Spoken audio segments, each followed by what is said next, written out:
Tatum went 13-17 from the field on Thursday, had the fourth lowest field goal percentage by a player in his NBA Finals debut in the shot clock era. The lowest mark, by the way, belongs to Reggie Miller. He went 1 for 16 in Game 1 of the 2000 Finals. Ooh. Here's Tatum on his performance. We're in the championship. We're in the finals. All I was worried about was trying to get a win, and we did. And that's all that matters at this point. So, I don't expect to shoot that bad again, but if it means we keep winning, I'll take it. Okay, he shoots 18%, but he has a career high 13 assists. So how do we view his Game 1 performance, JayWill? They won. Ime Udoka spoke about it at the end of the game, and I think it's something really important for basketball fans to understand.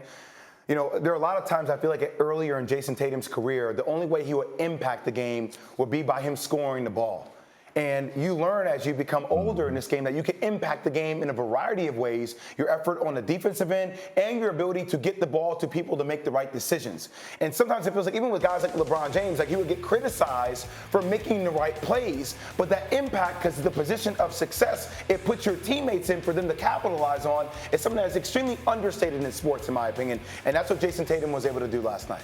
Completely agree. Listen, this is why I've been saying all year, he's put that seat at the big table now with the big boys in terms of the elite players in this league. The two main reasons are he's improved his handle to the extent that he can get out of situations. He can create the extra space that he needs. He's not a straight line dribble drive guy anymore or a mid-range going in one direction. He can go back and forth with the ball. And then the second thing is his vision, his anticipation of where double teams are coming from. He loves to spin. You could see last night he anticipated coming out of spins someone was going to be running. He was picking it up, not a count too late, at exactly the right time to get it to the weak side of the floor to let them pick them apart.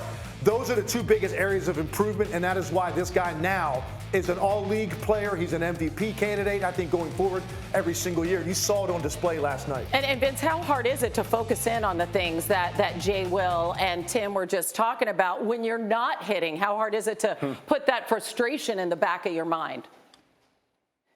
It's extremely difficult because you're on the biggest stage in the moment that you've been dreaming about all your career, and you finally get there, and you always dream, hey, I put up big numbers and I'm the superstar. But everyone looks at the stat sheet and the first thing they go to, Jayson Tatum. How many points did he have? Oh, he didn't play well because he was 3 for 17. But the one thing about Jayson Tatum is there's the cut to a jump shot. It wasn't there, but he was able to adjust and make plays for everyone else.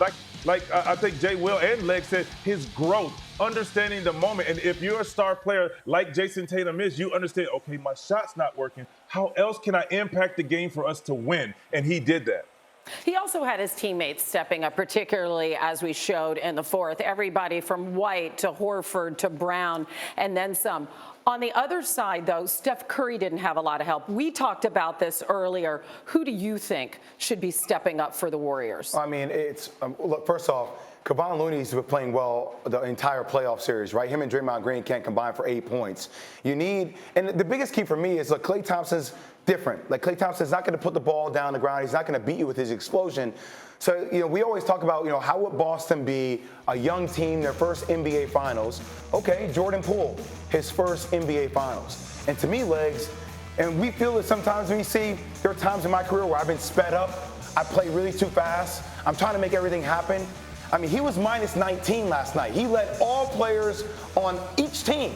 So I think his ability to create shots adds a different dynamic that it didn't feel like they had last night as well for the Golden State Warriors. Totally agree. I mean, he's had a breakout year. And look, it's a big stage. He's a young player. It's his first time going through something like this, but he did not look comfortable. And he's going to look at the film, and he's not going to recognize himself, and he's going to challenge himself. Now, Boston Celtics defense might have something to say with his game, too. That's the thing, but he has the ability to have a splash, and that's what they need. They need supplemental offense from him in a big way. It can't just be Steph. Obviously, Klay struggled. He'll be better. But Jordan Poole, to me, because of his ability to handle the basketball, he can create his own offense. He didn't really do anything last night aggressive at all in the game, and that's something he's going to lose some sleep over that. And let's see if he can come back and challenge himself. Vince, you expect the Warriors to bounce back in Game 2? I do, and I expect to see Jordan Poole play a lot better as well, like the guy said. And they can put Jordan Poole in some of the situations they put Steph Curry in as far as ball movement, because I think one-on-one play, it plays into the hands of the Boston Celtics. Yes, he can get his out of transition, but I like to see him get him in movement, get him with a live dribble, then allow him to attack, and I think he'll feel more comfortable. And you wonder if Marcus Smart, Al Horford, and Derek White will shoot 13 of 21 from the three-point line. Sure. Thank you for watching ESPN on YouTube. For live streaming sports and premium content, subscribe to ESPN+.